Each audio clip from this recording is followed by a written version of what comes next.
nuevamente, muchas gracias por separar espacio en la agenda en esta recta final del año del COVID 2020. Queremos dar el cierre con broche de oro, invitando nuevamente por segunda vez en este año a la doctora Zulma Cucunubá. Ya será presentada con toda la extensión de su currículum. Y tenemos un invitado especial, quien ha sido muy activo en todo el tema de expertos de COVID en este país, que es el doctor Carlos Humberto Saavedra. Igualmente, ya será presentado por el secretario de nuestra asociación, el doctor Héctor Jiménez, con toda la extensión pertinente de su currículum.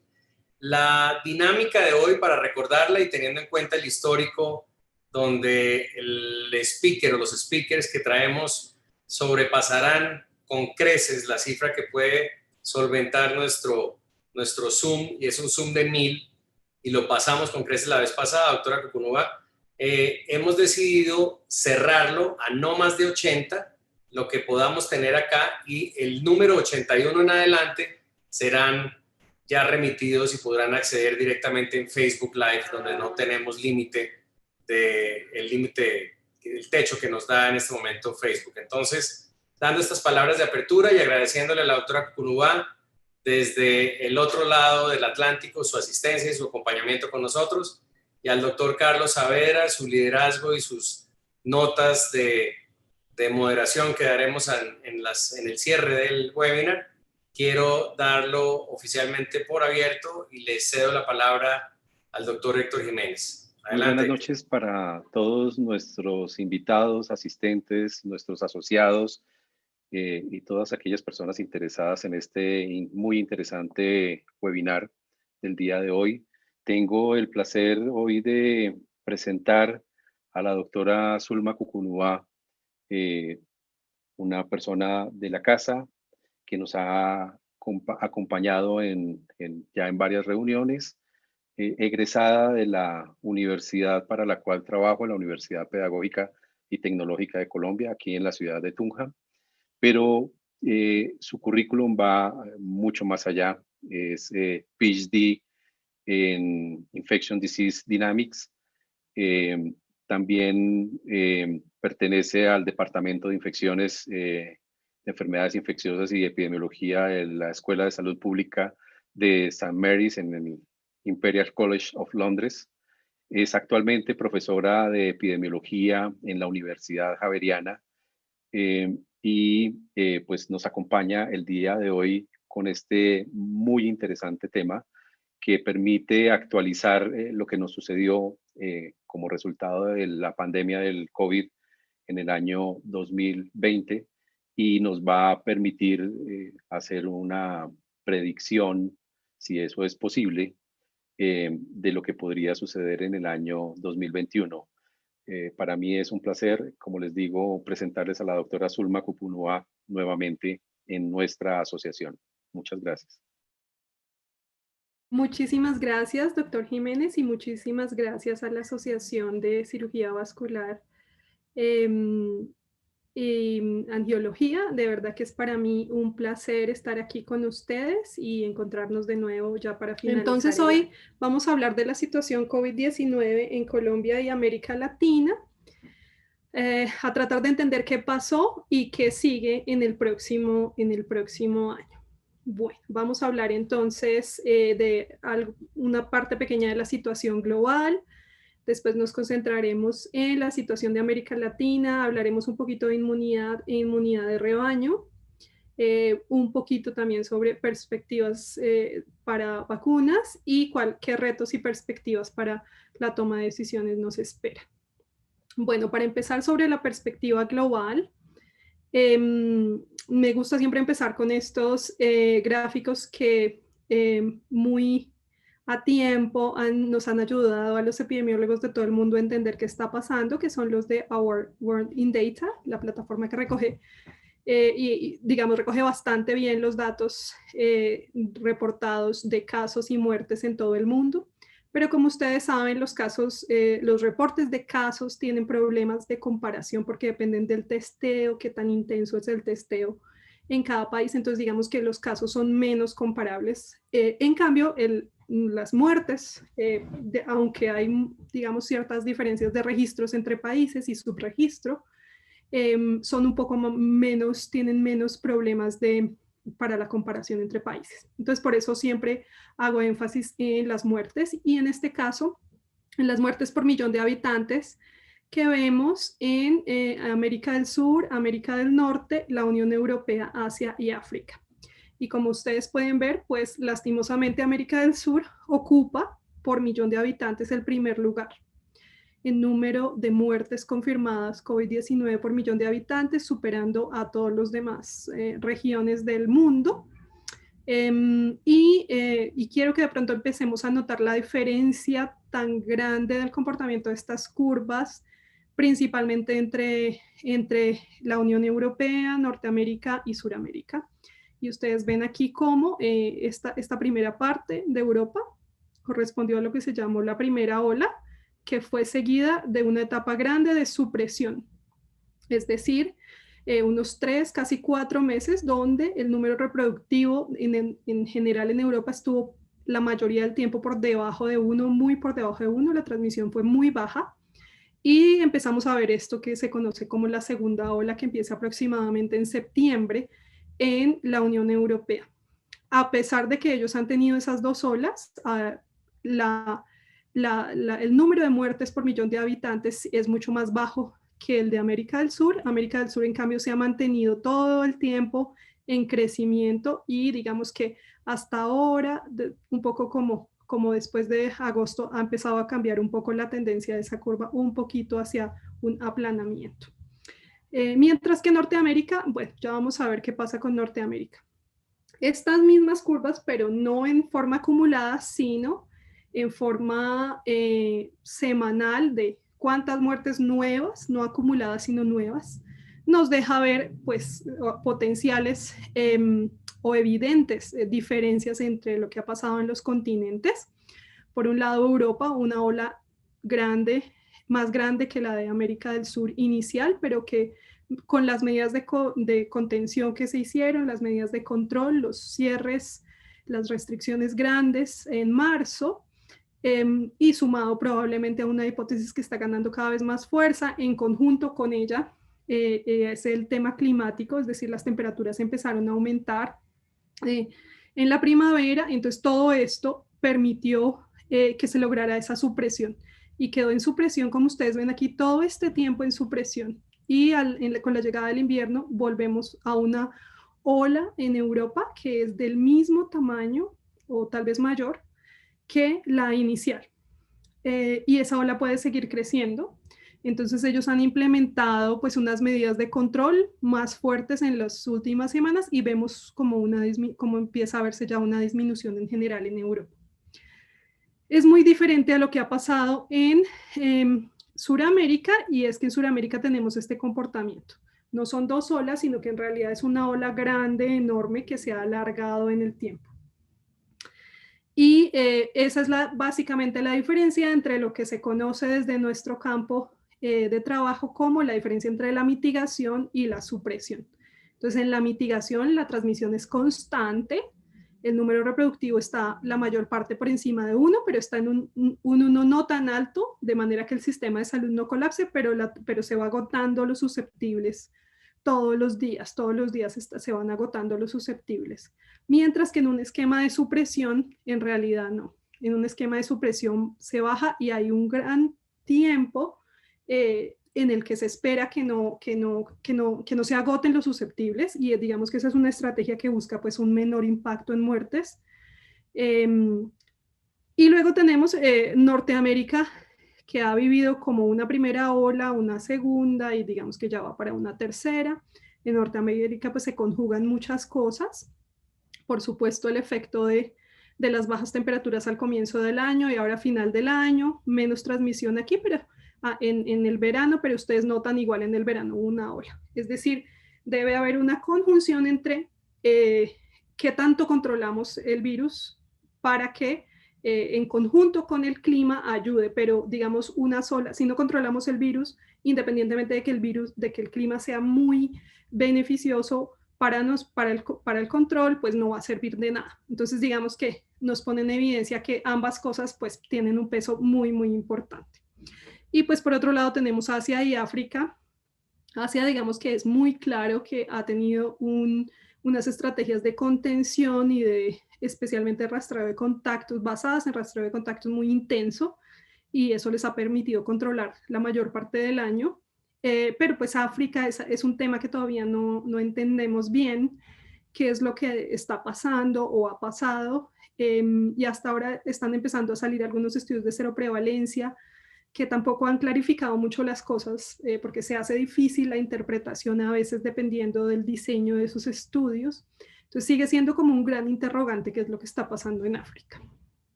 Bueno, entonces estos patrones de movilidad en Europa es importante verlos porque nos muestran cómo, como la mayoría de los países, pues antes de la pandemia vivíamos pues en un mundo de alta movilización.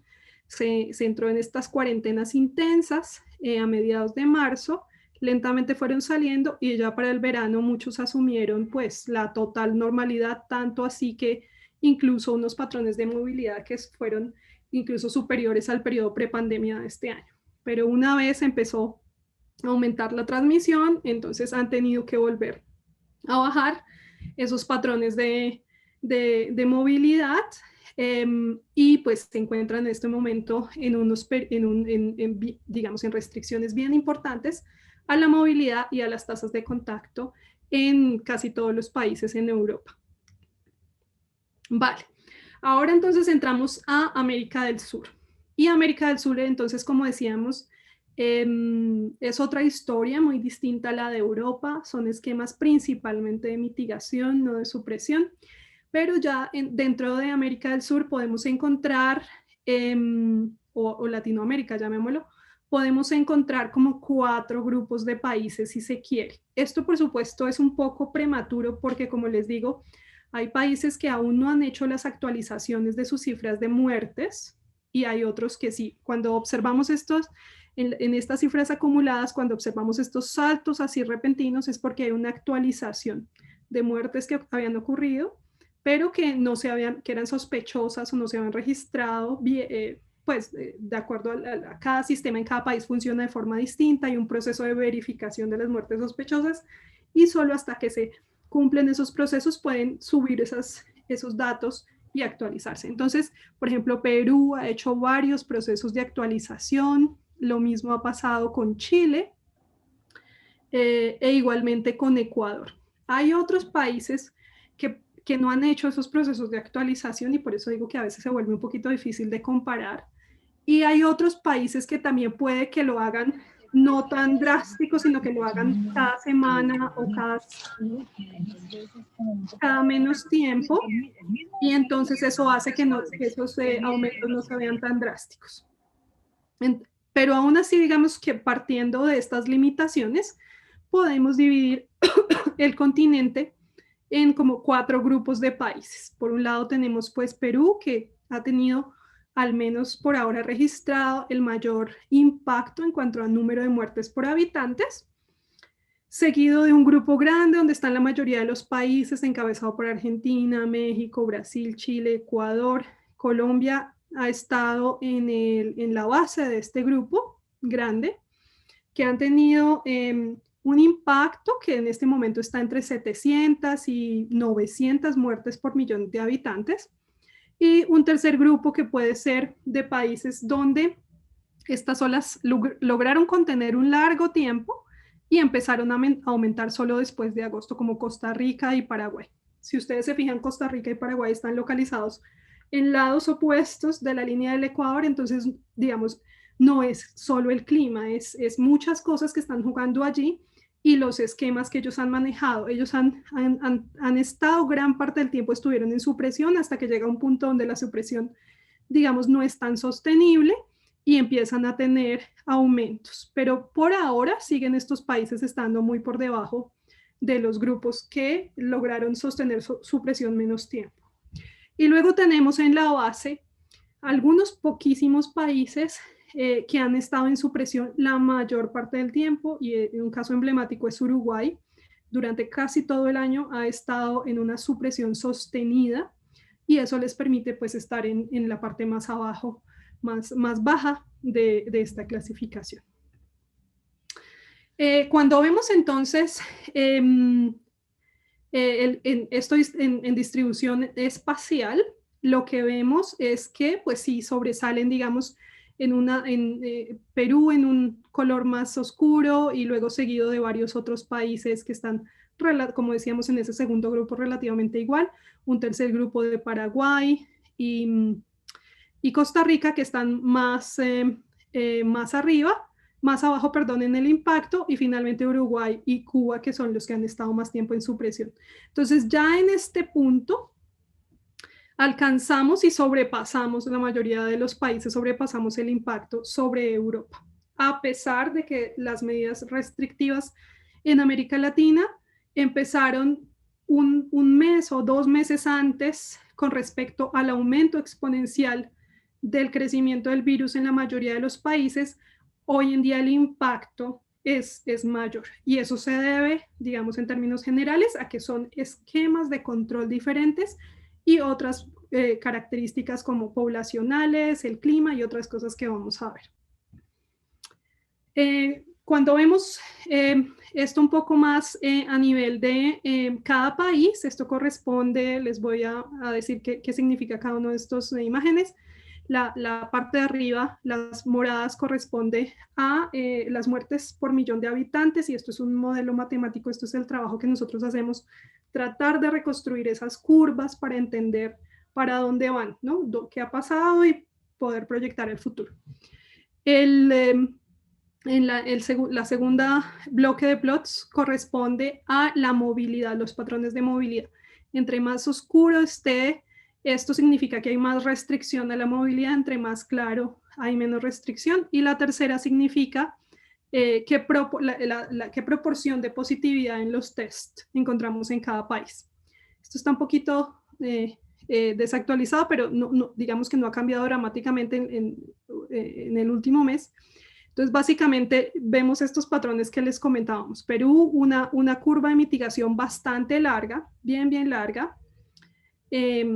Igualmente México, y pues digamos esas curvas de mitigación son diferentes, por ejemplo, de lo que observamos en Paraguay, donde hubo supresión por un largo periodo, o de Uruguay, que ha estado en supresión casi todo el tiempo, o digamos Chile también, que tuvo una ola grande inicial, luego ha estado en supresión. Chile lleva en supresión más o menos unos 4 meses después de la primera ola inicial.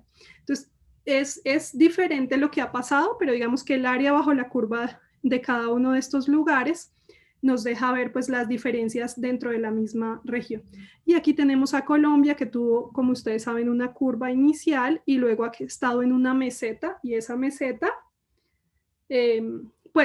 digamos, la mayoría de las proyecciones que nosotros hacemos es que esa meseta continúa si toda la situación continúa igual, pero como sabemos que digamos, van a aumentar los contactos sociales en diciembre, una de las posibilidades es que si la gente, pues digamos, no se cuida mucho en este diciembre, pues va a tender a aumentar esa ola a finales de diciembre y enero. Entonces va a depender mucho de ese comportamiento que tengamos a finales de diciembre. Otra parte importante de lo que ha pasado en América Latina corresponde a cómo ha sido la distribución de estas muertes en cada país y el impacto final. Entonces, en la parte de arriba aquí estamos viendo México, Colombia, Argentina, la distribución de sus poblaciones por edades, y ustedes ven que es una distribución básicamente muy similar. Pero en cambio, cuando vamos a los casos, el reporte de casos, si ustedes ven la media del reporte de casos, por ejemplo, en México está más alrededor de los 40 años, mientras que para Argentina y para Colombia está más alrededor de los 30 años. Del grupo de los 30 años es donde tenemos el grupo de mayor reporte de casos. Y cuando vamos a las admisiones a unidades de cuidados intensivos, también notamos que la admisión a cuidados intensivos tiende a ser para México un poquito más en un grupo más joven con respecto a lo que pasa en Colombia y a lo que pasa en Argentina. Y luego vemos los casos, también tiende a ser un poquito más joven en México que Colombia, respecto a Colombia y Argentina. Cuando hacemos una tasa cruda de letalidad, que se conoce como el CFR, no es ajustada de ninguna manera y no es la letalidad real, sino solo la letalidad de casos reportados, vemos entonces que está mucho más marcado hacia el final de la vida para Colombia y Argentina y un poco población más joven para México. Digamos, antes de sacar conclusiones de por qué México tiene más muerte en estos grupos jóvenes, es muy importante, y esto es parte de lo que varios grupos en el mundo están analizando, incluidos nosotros, y es que puede haber un subreporte o una dificultad de acceso al sistema de salud para personas más adultas. Y entonces, digamos que hay un sobrereporte, no un sobrereporte, más bien un subreporte de lo que le está pasando a la gente más mayor. En varios países pueden estar reportando muertes por COVID solamente bajo ciertas circunstancias muy estrictas, y eso hace que dé la impresión, digamos, de que hay más muertes en los jóvenes, pero eso, digamos, falta mucho antes de que podamos comprobar que en realidad eso es lo que está pasando. Pues, digamos, hay otras hipótesis de que México puede tener más comorbilidades y las personas jóvenes morir más, pero, digamos, antes de eso hay que descartar otras cosas como los problemas de subreporte. Cuando utilizamos estos datos de las muertes, entonces con los modelos matemáticos podemos reconstruir toda la epidemia, las trayectorias epidémicas de cada país, y podemos llegar más o menos a estimar qué proporción de las poblaciones se han infectado en cada país. Y es así como mediante nuestros modelos podemos, esto es hasta el 2 de noviembre, ya hace un mes. No tengo en este momento la actualización más nueva, pero en realidad la tendencia ha estado es decir, no ha cambiado mucho. La mayoría de los países en realidad estaban bajando en sus tendencias, con muy pocas excepciones. Entonces, más o menos esto puede ser algo que se sostenga aún o un poco más arriba de esto. ¿Qué es lo importante? Que, digamos, esto nos permite entender más o menos cuál es la proporción de personas que se han infectado en cada país. Y entonces aquí tenemos pues una estimación bastante mayor para Perú en comparación con otros países, seguido de Ecuador, México, que están, digamos, como a la cabeza, y luego Bolivia también, y luego unos grupos que están un poco más por debajo del 20%, como Colombia, Chile, y luego otros países que están mucho más abajo, como Paraguay, Honduras, Guatemala, El Salvador, República Dominicana, muchos de los países de Centroamérica, y luego pues Uruguay, donde la estimación de la proporción que se ha infectado es por debajo del 5%. Y eso más o menos nos dice pues cuál ha sido el impacto en general de qué tanto se ha propagado la pandemia en todos los países. Eso es un ejercicio que nosotros hacemos con unos modelos, pero aquí les presento otro, por ejemplo, de otro grupo, que es el grupo del Instituto Pasteur en París y de la Universidad de Cambridge, que es otro grupo grande que hace modelamiento de este mismo tipo, y ellos publicaron estas tasas de ataque para finales de agosto. Y ellos para ese punto, ellos han hecho otro tipo de modelos diferentes, y ellos estimaron las tasas de ataque aproximadas para, creo que son 50 países. ¿Qué es importante ver aquí? Las tasas de ataque del sudeste asiático en general están muy por debajo del 5% de población infectada. Y digamos que ahí el impacto de la vacunación va a ser enorme. Si la vacunación tiene, pues hoy más adelante hablamos de la vacunación, pero digamos puede ser enorme, y la prevención en muertes posibles va a ser muy grande. Y similar, seguido de la mayor parte de países de Europa, unas tasas de ataque muy bajas como consecuencia de la supresión. Y digamos una tasa de ataque más alta tiene es Inglaterra, pero igual no es mayor del 10%. Y ya en el espectro mayor de esto está América del Sur. Entonces, lo mismo, Perú, México, Ecuador, con tasas de ataque que superan más o menos el 30-40%, según lo que ellos han estimado. Por supuesto, ustedes ven que hay aquí una incertidumbre muy grande, desde niveles bajos hasta muy altos, pero esa es la media de todas las simulaciones.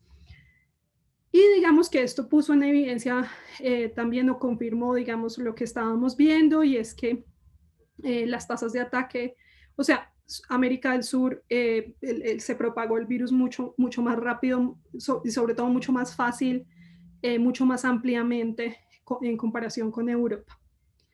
Y por supuesto, pues eso lleva a mayor mortalidad en América del Sur con respecto a otros países. Bueno, voy a hablar a continuación de un tema en el cual pues colaboro con el Instituto Nacional de Salud y otras instituciones, que es el Estudio Cero Prevalencia COVID-19 en Colombia, que es dirigido por el Instituto Nacional de Salud. Mi colaboración es participando en el diseño de análisis de datos. Y quiero... Este estudio se realiza en 10 ciudades de Colombia, todas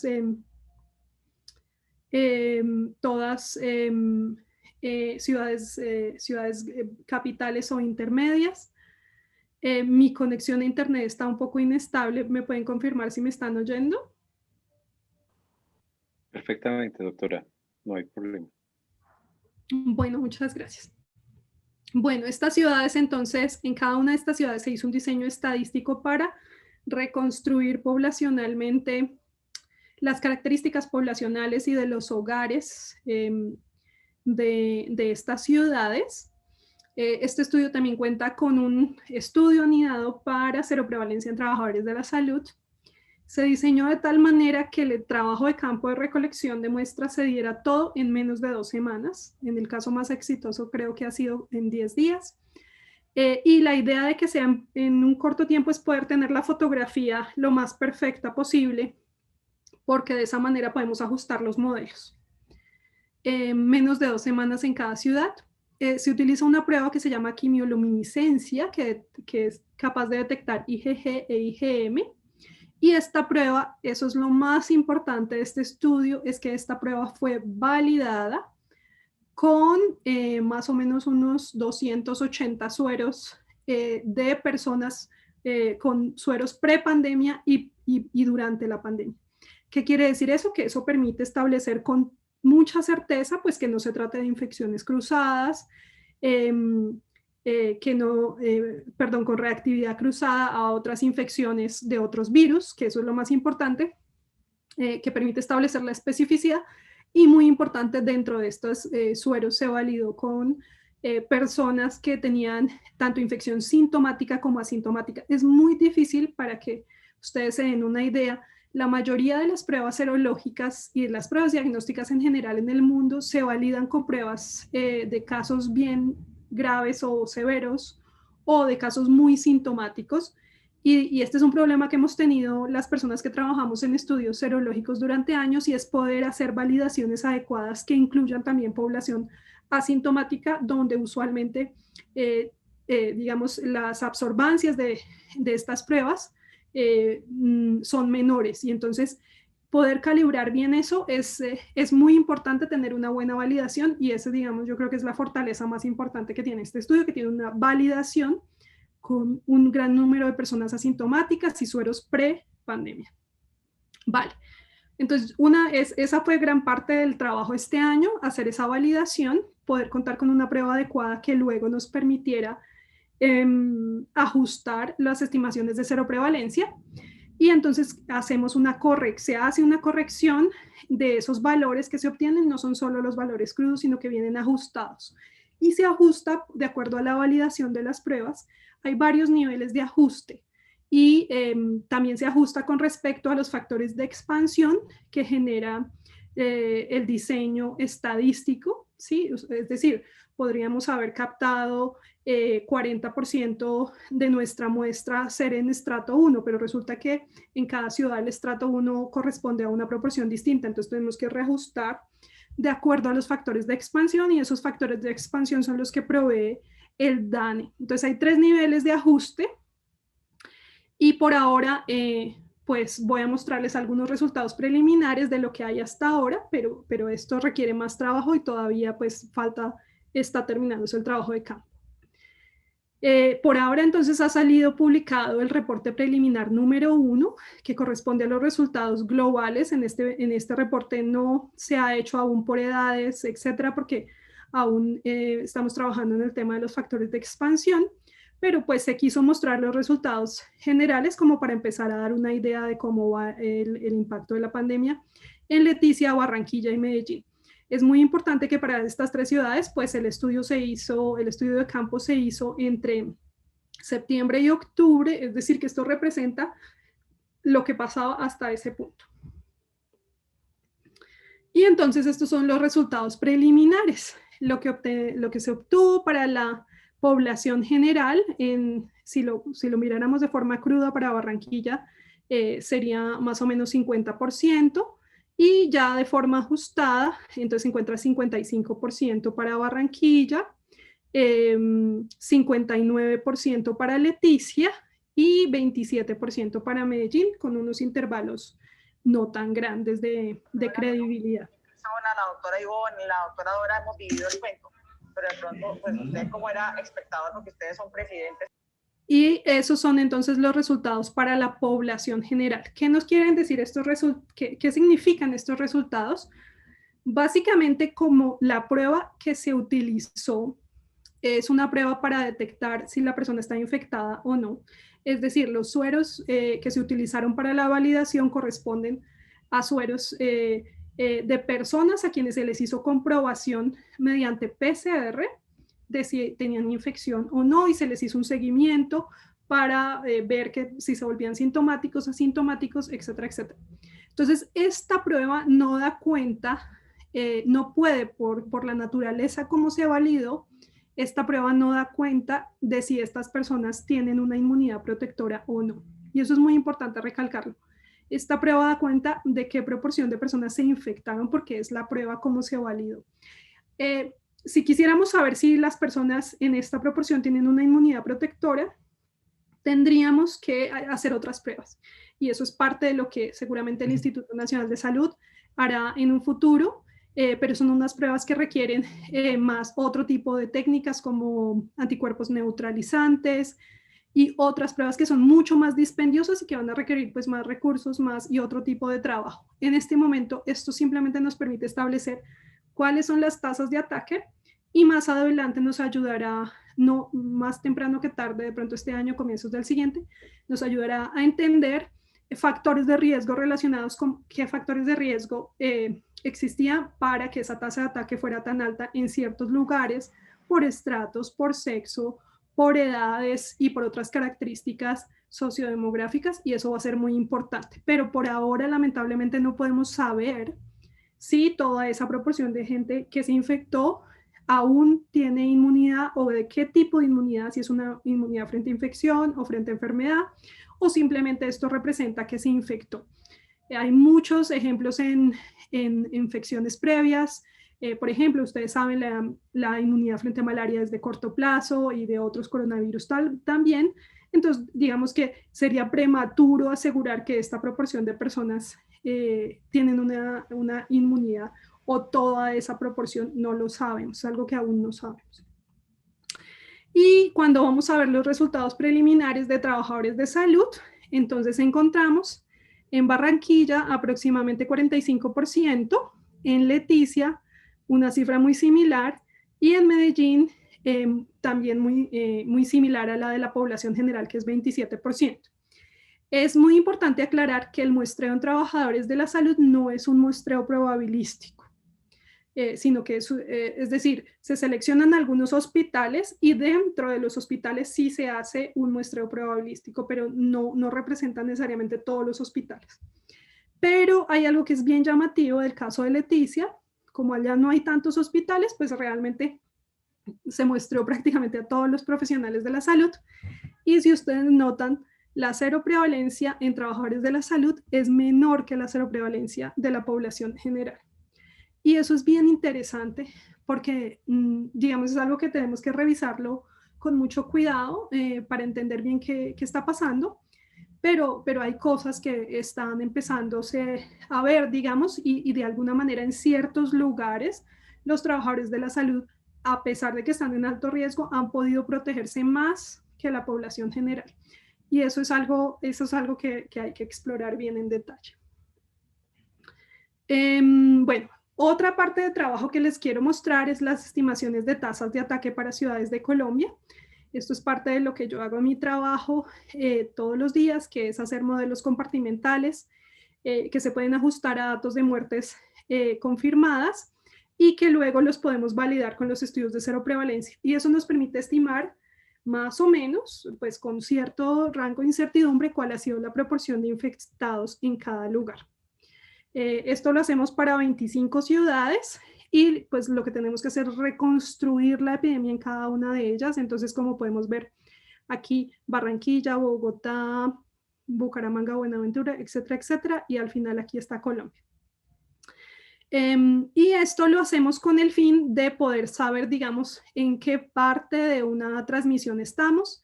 Y aquí entonces podemos ver, por ejemplo, que Barranquilla pues ha estado sin transmisión después de su ola inicial. Barranquilla fue de las primeras olas. Igualmente, por ejemplo, Leticia. Bogotá tuvo una ola inicial bastante pronunciada y luego se ha quedado en una meseta bastante abajo. Pero vean ustedes, por ejemplo, el caso de Cali, que tuvo una ola inicial, bajó y luego está teniendo una segunda, se podría decir. Y lo mismo pasa con Medellín.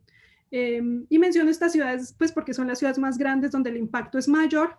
Entonces, el tamaño si ustedes notan, el estudio de cero prevalencia se hizo más o menos aquí, es decir, antes de que empezara o entre empezando la segunda ola, y eso significa que entonces los datos para Medellín pues los tenemos que proyectar más allá. Para todas las ciudades, cuando utilizamos esta información podemos reajustar los modelos y calcular las tasas de ataque hasta cualquier momento del tiempo más adelante sin necesidad de repetir, digamos, los estudios de cero prevalencia.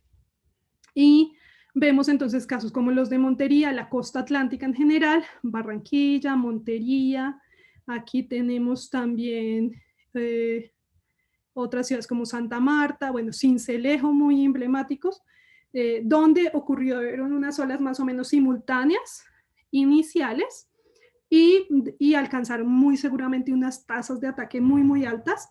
Y de alguna manera estas tasas de ataque que generan cierta inmunidad protectora, ya sea temporal o no, todos esos son temas que no sabemos, pues hace que durante algún tiempo al menos no vayan a observar como grandes olas.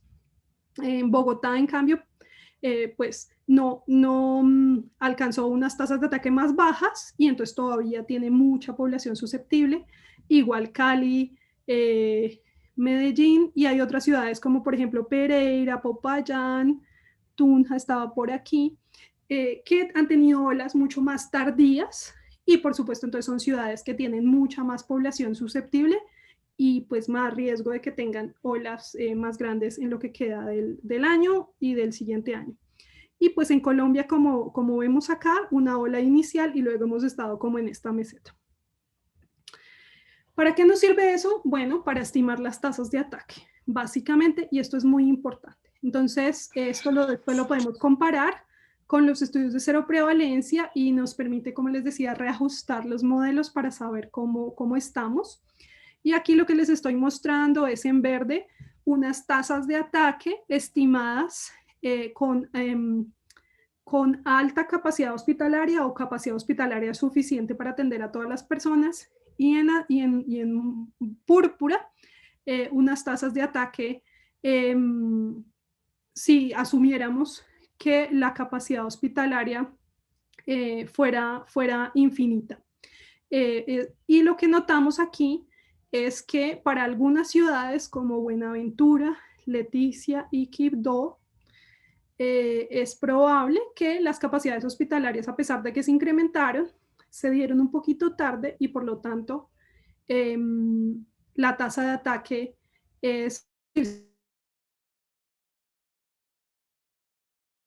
esperaría al 120% de la población, lo cual es imposible, de tal manera que la explicación más razonable es que hubo digamos, durante un periodo corto pero importante, hubo menos capacidad hospitalaria.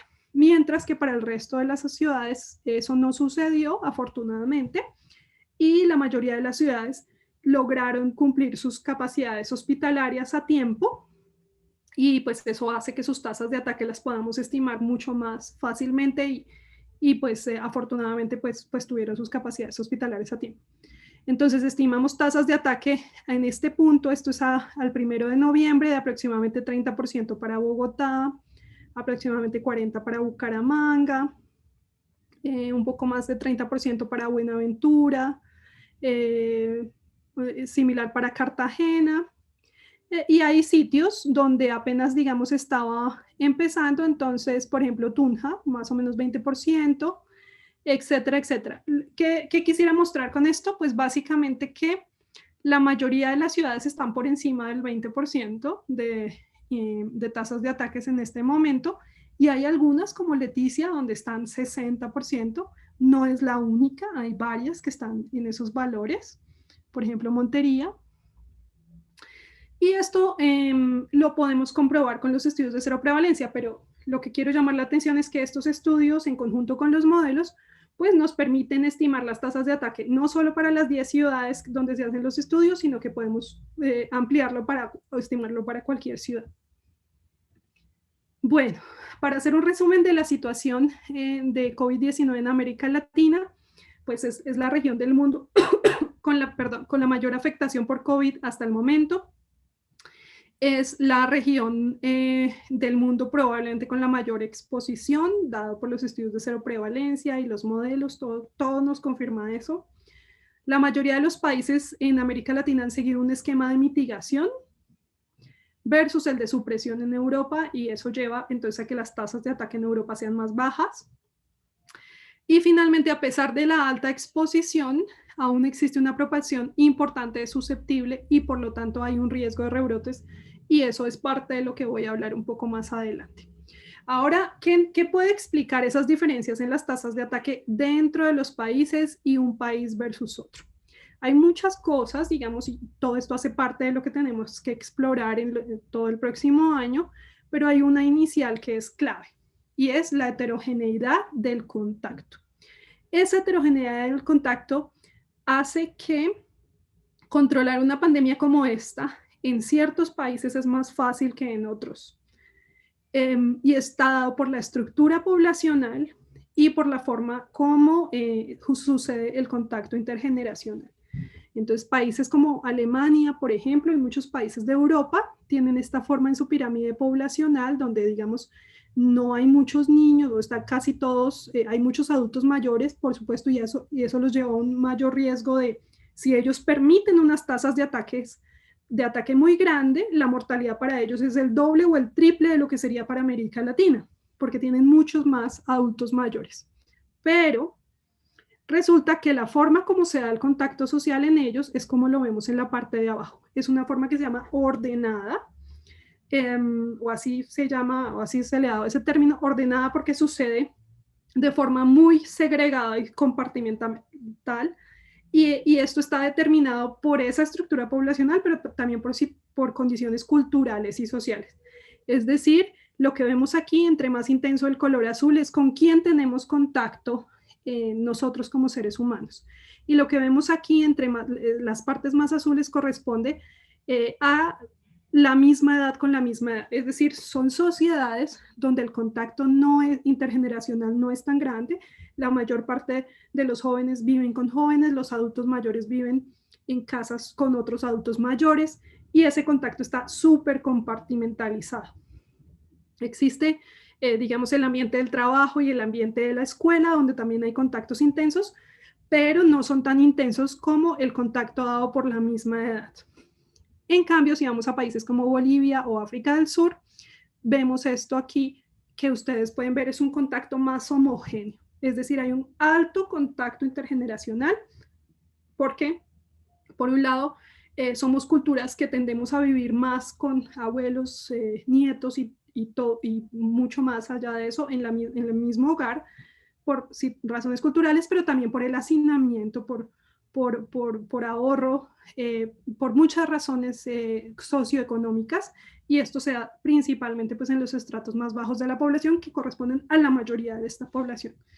Entonces, en esa situación, pues es inevitable de cierta manera que tengamos unas tasas de ataque mucho más grandes.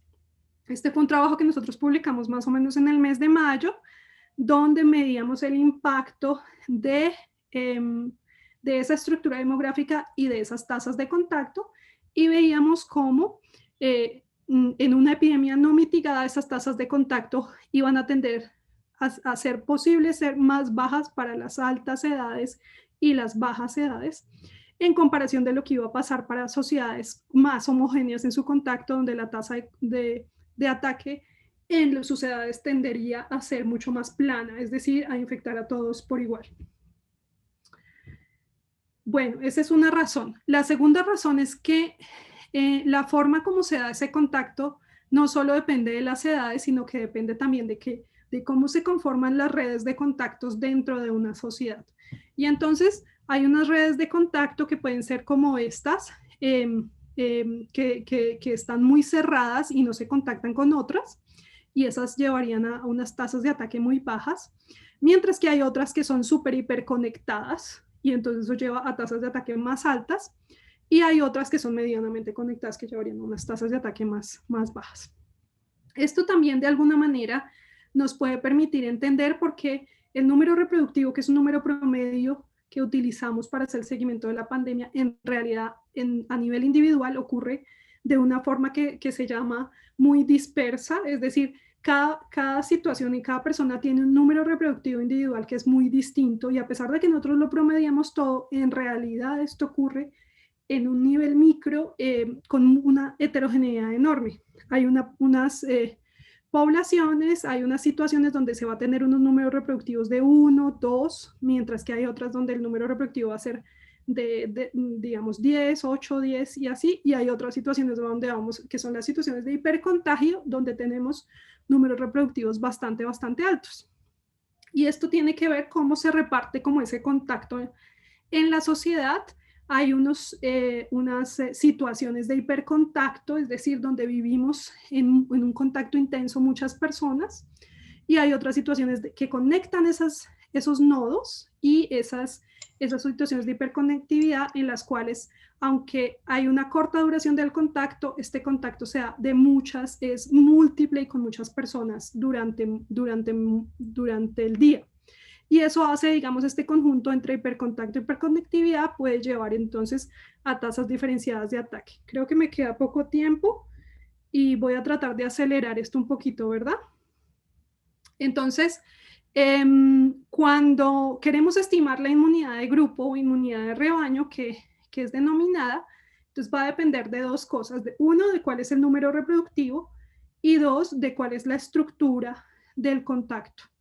Entonces, en un número reproductivo, digamos de 3, pero si el sistema es totalmente homogéneo, entonces la inmunidad de rebaño se alcanzaría en niveles superiores a 65% de población con una inmunidad protectora. Pero si el contacto tiende a ser más heterogéneo, esa inmunidad de rebaño tiende a bajar, y entonces se puede alcanzar con niveles mucho más bajos como el 50%. ¿Eso qué quiere decir? Que a pesar de que ciertos países y ciertas sociedades tengan más riesgo de alta mortalidad por su distribución de edad, se puede compensar con una alta heterogeneidad en el contacto, y entonces pueden requerir un nivel mucho más bajo de inmunidad poblacional para que la epidemia pare. Sin embargo, algo muy importante, y es que para que la epidemia pare realmente cuando se alcanza esa inmunidad de rebaño, se requiere que no hayan casos en ese punto, o que hayan muy poquitos casos en el punto cuando se alcanza la inmunidad de rebaño. Pero si siguen existiendo muchos casos en el punto donde se alcanza, la epidemia sigue y se genera lo que se llama un tamaño de epidemia que es superior a la inmunidad de rebaño. Y eso es definir la inmunidad de rebaño para cada población. Es bien difícil, y saber en qué punto se pasa a lo que se llama un overshot, un exceso de infecciones y se llega a un tamaño final de la epidemia que puede ser bastante alto, como ustedes tal vez lo vieron en estos días publicado en Science ayer. En Manaus, en Brasil, se alcanzó un tamaño de epidemia del 75% de la población, y es probable que esto sea un exceso sobre la inmunidad de rebaño, pero pues faltan estudios para determinar eso, y además la inmunidad de rebaño no es la misma para cada ciudad, ni tampoco para cada sitio de la ciudad. Puede ser que la inmunidad de rebaño para varios pobres sea mucho más alta que, por ejemplo, para varios barrios ricos donde hay menos hacinamiento, etc. Entonces, todo esto son cosas que tenemos que estudiar el siguiente año. Otro punto es cuánto perdura la inmunidad frente a SARS-CoV-2, y pues sabemos que la inmunidad puede perdurar. Afortunadamente, por ahora lo que sabemos es que puede perdurar al menos varios meses, hasta 7 meses por los casos que se han seguido, pero lo que no sabemos es si los estudios de cero prevalencia son necesariamente equivalentes a inmunidad protectora. Me va a pasar esto un poquito más rápido para ir rápidamente al riesgo de rebrotes. Ese riesgo de rebrotes entonces va a depender de cuál es esa proporción de población que esté inmune o parcialmente inmune. Segundo, de la adherencia a las medidas de distanciamiento físico que tanto se siguen de ahora en adelante, la adherencia a las medidas de protección personal, y finalmente la cobertura y eficacia de estrategias de aislamiento, rastreo y testeo, que en Colombia se conoce como la estrategia PRAS. Entonces, digamos, en una ciudad, en un sitio donde hay una baja proporción de personas inmunes, es decir, que hay muchos susceptibles, y hay adicionalmente poca adherencia a medidas de distanciamiento, poca adherencia a medidas de protección personal y poca eficacia de la estrategia de rastreo, pues el riesgo de brote es inminente. Mientras que en el otro extremo, si tenemos una alta proporción de personas inmunes, una alta adherencia a medidas básicas de distanciamiento, alta adherencia a protección personal y alta eficacia al testeo de rastreo, pues el riesgo de rebrote en realidad es muy bajo. Pero pues esto cambia para cada ciudad, para cada país. Finalmente, pero no sé si el tiempo va a alcanzar, yo creo que voy a dejar hasta ahí para que demos algún tiempo para la discusión, ¿les parece? Parece perfecto. Muchas gracias, Héctor. Sí, señor. Hoy tenemos también la fortuna de contar con la participación y los comentarios del doctor Carlos Humberto Saavedra, que nos acompaña el día de hoy. Él es médico de la Universidad Industrial de Santander, es especialista en medicina interna de la Universidad Nacional de Colombia, tiene especialización en patología infecciosa de la Universidad Nacional de Colombia y es magíster en epidemiología de la Universidad Nacional Colombia. Doctor, bienvenido a nuestro webinar de nuestra asociación. Muchas gracias por su participación y esperamos sus comentarios al respecto. Gracias, doctor Jiménez. Doctora Zulma, muy buenas noches. Estos cirujanos cardiovasculares me han pedido que participe para atacar la quemarropa y hacerle preguntas muy difíciles que ellos no se atreverían a hacerle. Así que estoy invitado a hacerle muchas preguntas raras. Me gustaría que me perdonara por todas las preguntas.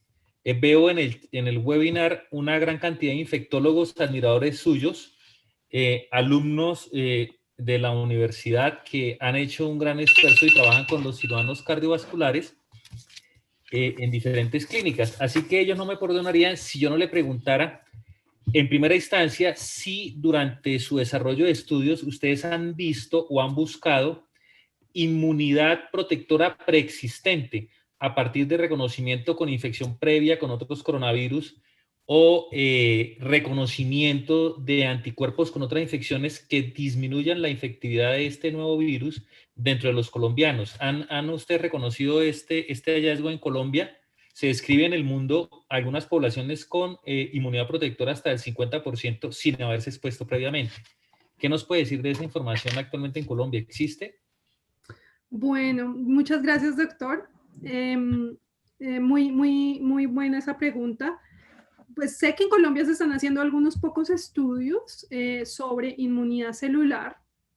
Van a ser muy importantes estos estudios, digamos, no necesarios, son bien complejos, de laboratorio, bien costosos, y no siempre, digamos, no se pueden hacer en poblaciones enormes, pero sí hay que seleccionar muy bien las poblaciones a las que se les hace, y pues utilizan técnicas que permiten medir esta inmunidad celular, así como la inmunidad humoral de los anticuerpos. Sé que se están haciendo, todavía no conozco los resultados de estos estudios, pero se están haciendo, o al menos sé de un par de grupos que los están haciendo. Sin embargo, pues digamos, ha habido mucha discusión sobre ese tema, porque en realidad lo que hasta ahora tenemos evidencia de esta cierta protección cruzada, en realidad no es frente a infección, es frente a severidad.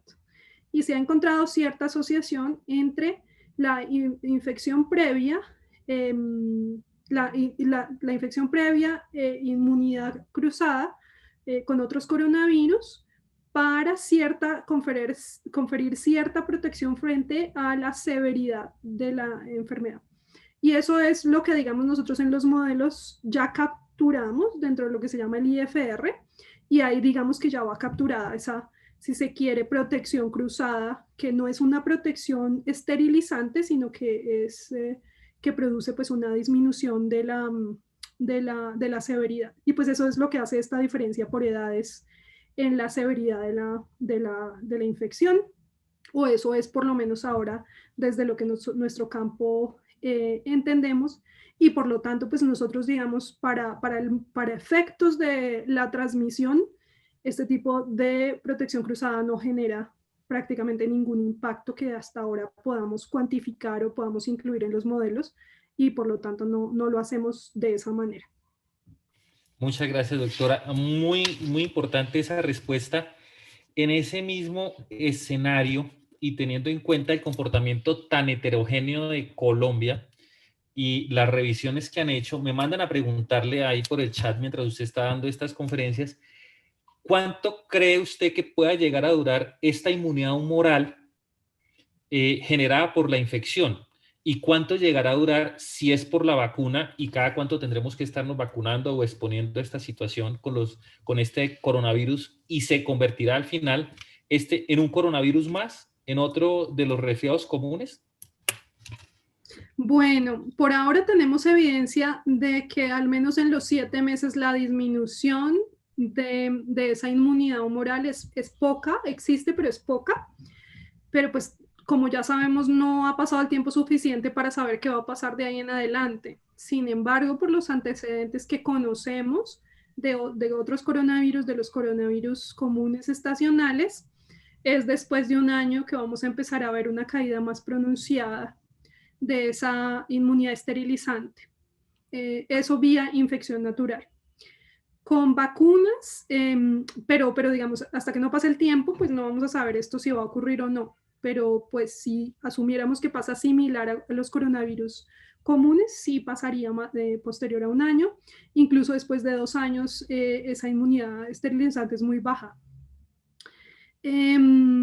Ahora, con respecto a las vacunas, entonces las vacunas están pues diseñadas para optimizar esa inmunidad esterilizante, y digamos, los inmunólogos son muy optimistas en que con las vacunas vamos a obtener una inmunidad mucho más específica y de una duración de su potencial de esterilizante por más tiempo. Ese es el optimismo, porque así ha sucedido con otras infecciones. Las vacunas tienden a generar, o muchas de ellas, como es una inmunidad más específica frente a ciertas partes del virus, entonces tienden a generar una inmunidad que es mucho más esterilizante que la de la infección natural, digamos, y eso es algo que ha venido aumentando con el tiempo. Esas vacunas cada vez están siendo mejores que la inmunidad natural, si se quisiera, bajo cierta perspectiva, a menos que el virus mutara suficientemente como para que se requiriera una dosis adicional, etcétera. Pero si, digamos, eso no pasa, pueden generar inmunidad que es mucho más esterilizante que la infección natural. Ahora, el problema que veo es que con las vacunas que tenemos hasta hoy en día de fase 3, no se ha podido comprobar inmunidad esterilizante, y eso es algo bien importante. ¿Por qué? Porque el diseño de los ensayos, no de todos, pero de la mayoría, tienen los endpoints, los los desenlaces primarios son relacionados con disminuir el riesgo de enfermedad sintomática o gravedad o muerte. Esos endpoints se han finalizado para la mayoría de los estudios con vacunas, pero los desenlaces secundarios relacionados con la prevención de la infección, es decir, con una inmunidad esterilizante, no se han completado en varios de los ensayos clínicos o ni siquiera se tuvieron en cuenta en algunos de ellos. Es bien difícil evaluar estos desenlaces secundarios de prevención de la infección porque requieren unos diseños que son estadística y logísticamente mucho más complejos que, digamos, los de un ensayo clínico normal y que requieren, digamos, evaluar, por ejemplo, tasas de secundarias de ataque en casas, en hogares, y esto requiere de una logística que es mucho más compleja. Algunos de los, afortunadamente sí, algunos de los ensayos han incluido desenlaces secundarios de prevención de infección, pero han sido con métodos de búsqueda activa que luego entonces tienen que ser ajustados o con estudios de cero prevalencia cada cierto tiempo, pero esos resultados aún no los conocemos. Entonces, por ahora las vacunas sabemos de las que hay que tienen una eficacia para prevenir enfermedad sintomática y tal vez gravedad, pero no tenemos una certeza de si van a producir inmunidad esterilizante.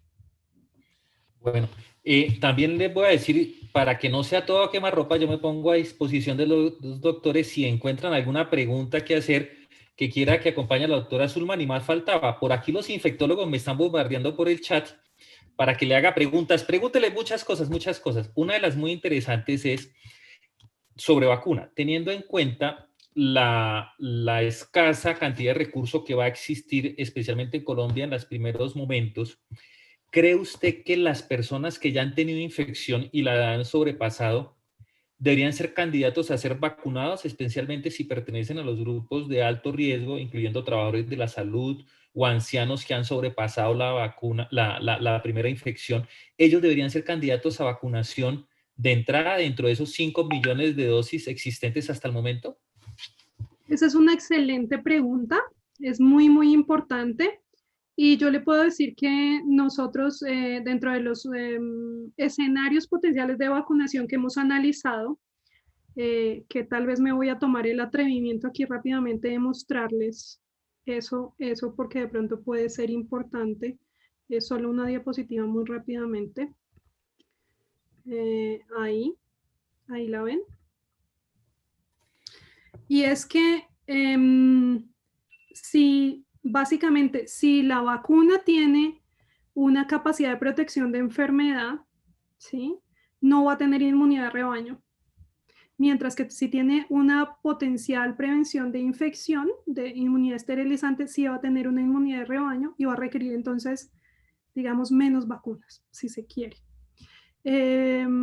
Entonces, de manera que por lo que por ahora conocemos, pero esto puede cambiar en un mes si salen más estudios de inmunidad esterilizante, lo más probable es que tengamos que priorizar a las personas que tienen más riesgo de fallecer o morir, de enfermar gravemente o fallecer por encima de las que tienen más potencial de infectar. A diferencia de si tuviéramos una vacuna súper esterilizante, podríamos optimizar inteligentemente dónde ocurre sobre todo el contagio por encima de dónde está ocurriendo la gravedad, la severidad y la muerte para obtener un beneficio mayor. Pero como esto no es así, tal vez aquí, no tengo aquí, perdón, no era esa y no la tengo. Pero como eso no es así y por ahora no sabemos, entonces yo pienso que debemos priorizar las poblaciones que tengan más riesgo de morir o de tener gravedad, primero que todo.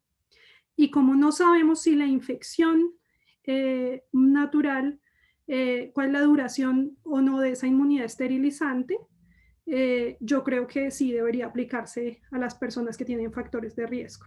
Ahora, en últimas va a depender, por supuesto, si yo tengo tan poquitas vacunas que me toca empezar a decidir entre quienes ya fueron infectados y quienes no, pues tal vez tendría que decidirme primero por aquellos que no se han infectado, pero apenas tenga la disponibilidad de vacunas, pues vacunar a aquellos que ya se infectaron. Excelente. Muchas gracias, doctora. Una pregunta más. Yo pregunto y pregunto hasta que usted se canse. Cuando se cansa de tanta preguntar, me dice, ya no quiero más. Pero me interesa muchísimo, sobre todo teniendo en cuenta las fotografías que circulan en nuestros chats del Gran San en Bogotá, de las compras navideñas de todo el mundo, olvidando las medidas de aislamiento físico que tanto hemos promocionado y los escasos picos, sobre todo que sea en Bogotá, que entramos en una meseta continua. ¿Cree usted que ese comportamiento va a prevenir que por lo menos en ciudades como Bogotá, que no así está sucediendo en Cali, nosotros no tengamos segundo pico, sino que nos mantengamos en una meseta de contagio continuo hasta alcanzar la superinfección que usted planteaba como en Manaos? Bueno, yo espero que no alcancemos esas cifras de Manaos, porque esas cifras de tasas de ataque significa mucha mortalidad. O sea, eso es lo que yo aspiro, por un lado. Y que tengamos oportunidad de tener vacunas antes de llegar a niveles de inmunidad de rebaño por infección natural o superiores, y digamos que esa es como la aspiración que tenemos muchos epidemiólogos en el mundo. Pero la pregunta es, bueno, ¿qué va a pasar, por ejemplo, en Bogotá? Cada ciudad es distinta. El caso de Bogotá lo conozco un poco más en detalle porque lo miro todos los días, digamos, lo analizamos todos los días. Y el caso con Bogotá es bien interesante porque ha habido un aumento del contacto bien importante posterior al primer pico, y en esa meseta que estamos es un aumento muy importante del contacto, pero también ha habido un aumento de las medidas de protección personal muy importante, y digamos hay estudios de la Secretaría de Cultura que nos muestran, nosotros incluimos esos datos también dentro de los modelos.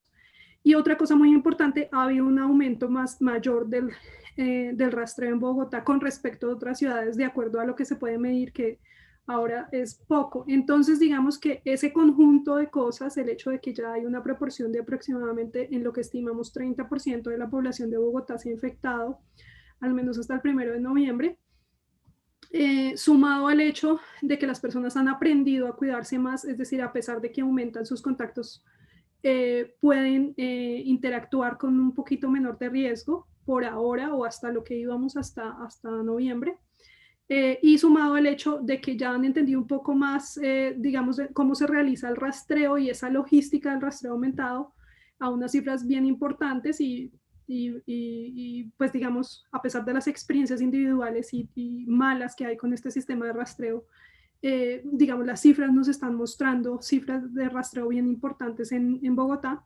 Entonces, el conjunto de todas esas cosas pues hace que, a pesar de que se aumentan los contactos, todavía estemos en esa meseta. Pero diciembre es otra cosa.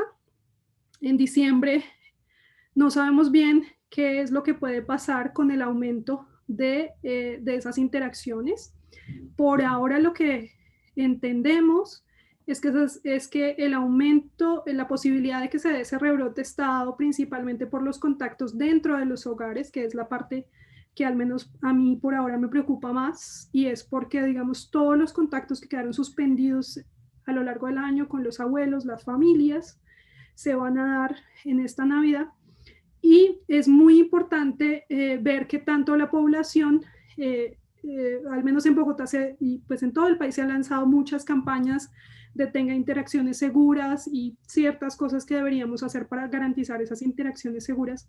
Depende de cuánto podamos cumplir eso, vamos a ver sí o no un rebrote que puede, yo pensaría que no va a ser necesariamente tan grande como el de la primera ola, pero puede poner un poquito en estrés al sistema de salud, y ese rebrote puede ser en enero, pero si se logra que el sistema de rastreo siga al menos en los niveles actuales o supere esos niveles y las personas pueden tener interacciones suficientemente seguras, vamos a seguir en esa meseta por un largo tiempo. Zulma, una pregunta. Le consulto. Uno de los problemas más importantes que tienen la mayoría de los sistemas de salud en el planeta es la importante proporción de población renuente a la vacunación por la desconfianza. Eso va a tener un impacto epidemiológico interesante, pero desde el punto de vista de las recomendaciones que podría uno establecer a partir de esta conferencia, su opinión estaría a favor de, con los estudios epidemiológicos que hay en las vacunas actuales, es vacunarse sí o no, ¿Y cuál dentro de ese espectro de vacunas que han llegado a ese nivel de estudio, si usted tuviera ese menú enfrente, cuál seleccionaría por mostrar epidemiológicamente los mejores resultados? Sí, el tema de renuencia a la vacunación es muy importante y ahí creo que va a ser incluso determinante en lo que podamos hacer con las vacunas, del impacto que puedan tener esas vacunas. Va a ser muy importante cómo estratégicamente se maneje ese tema.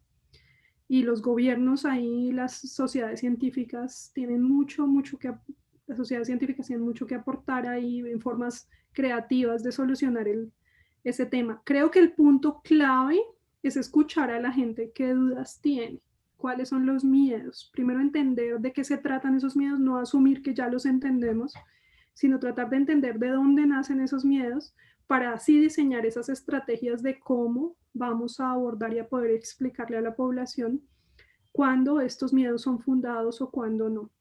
Yo creo que es natural que la población tenga renuencia a las vacunas porque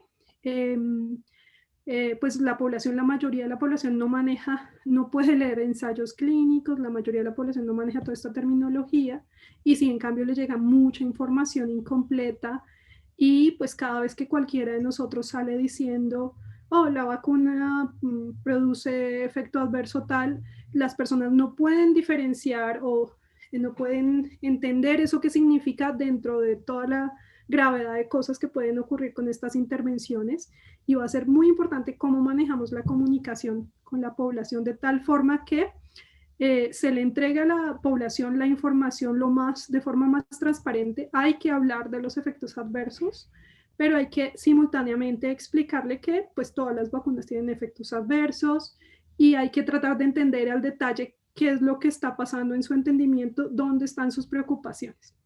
Eso creo en el tema de la comunicación. Con respecto a la segunda parte de la pregunta, pues por ahora el problema que creo que tenemos mayor es que no tenemos las publicaciones completas y los informes más detallados de la mayoría de las vacunas.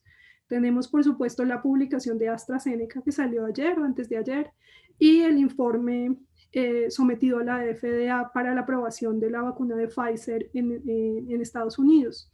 Esos informes ya empiezan a ser más detallados y empiezan a darnos algunas pistas mucho más específicas, al menos para esas dos vacunas, que son para las únicas que tenemos como reportes más ciertos. Hay una tercera que vi un reporte hoy, pero no lo alcancé a leer, que es una vacuna en Emiratos Árabes, pero no alcancé a leer el reporte.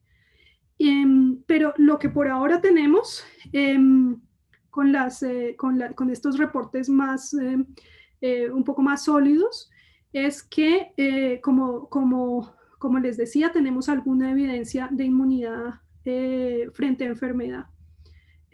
Y eso quiere decir prevención de enfermedad y en un corto plazo, pero no sabemos más adelante y no sabemos de inmunidad esterilizante realmente. Por ahora yo pienso que como estos son los únicos dos informes que hay suficientes para uno poder leer y entender un poco, la vacuna, al menos el reporte de Pfizer se ve un poquito más claro que el reporte publicado, aunque no está publicado, versus el de AstraZeneca, que hay algunas cosas dentro de su diseño y algunas críticas al diseño específico de cosas que no estaban inicialmente programadas, que hicieron para completar cierta parte de la muestra del estudio, y entonces eso hace que la comparación entre los dos no sea tan fácil. Entonces, por ahora, digamos, si yo tuviera que elegir, pues elegiría de la que tengo más información.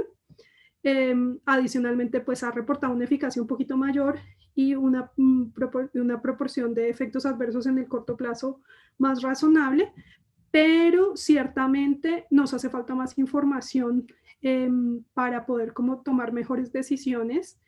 Y es muy importante, es decir, los países, yo creo que cuando ya entran en esas negociaciones muy directas, sí les entregan la información completa y yo creo que sí, es decir, las bases de datos y todos los informes detallados sí se los han entregado a la FDA y sí se los entregan al Reino Unido porque están en esas negociaciones.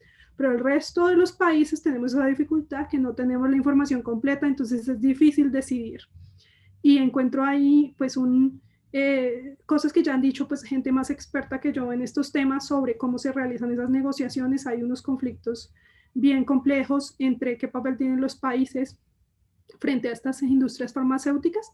Y entonces, pero también hay una presión de la sociedad a que podamos empezar a utilizar esas vacunas. Entonces, digamos, compensar una cosa y la otra va a ser clave como los gobiernos traten de manejar este tema. Y ciertamente cosas ideales como que, por ejemplo, las patentes de las vacunas fueran universales y todos pudiéramos producir si tuviéramos el protocolo y la fórmula, que desafortunadamente Colombia no se adhirió no se ha adherido, al menos hasta ahora, a esta petición de varios países del mundo. Entonces, pues eso hace que estemos un poco como sujetos a qué tan hábiles puedan ser esas negociaciones.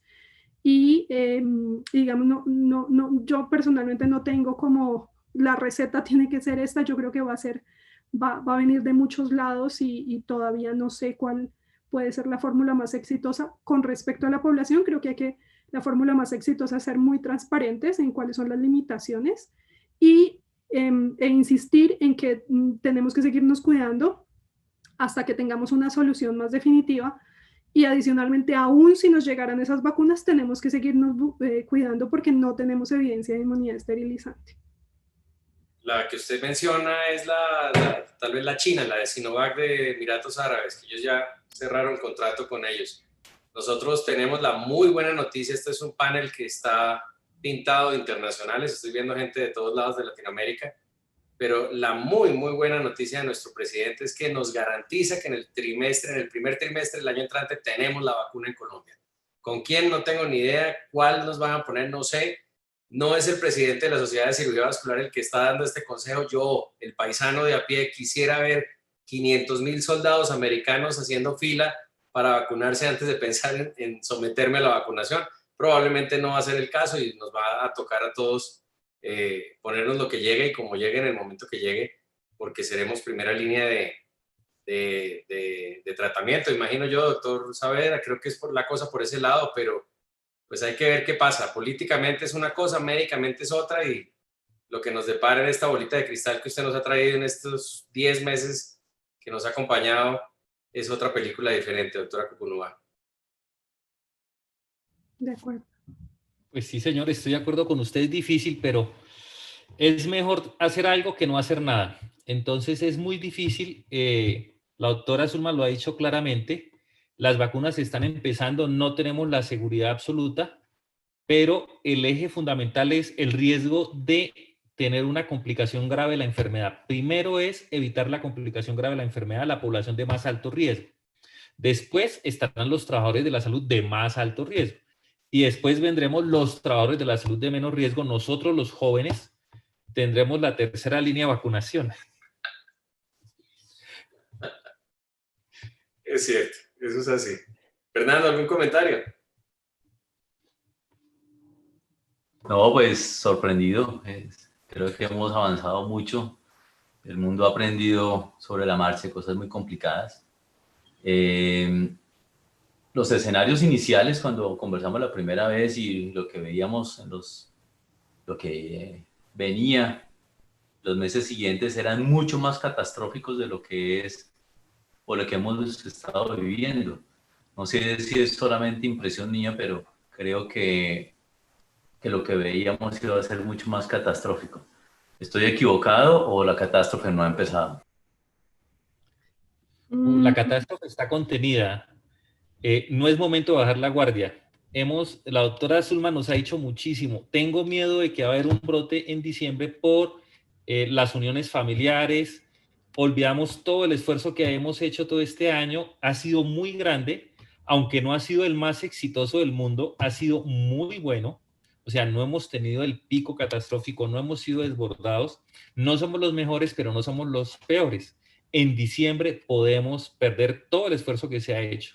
Entonces, pues yo le dejo la palabra a la doctora Zulma, que es pues la líder en todo este concepto epidemiológico, para que nos mantengan esa línea de buen comportamiento. No podemos bajar la guardia. Sí, totalmente de acuerdo, doctor Saavedra.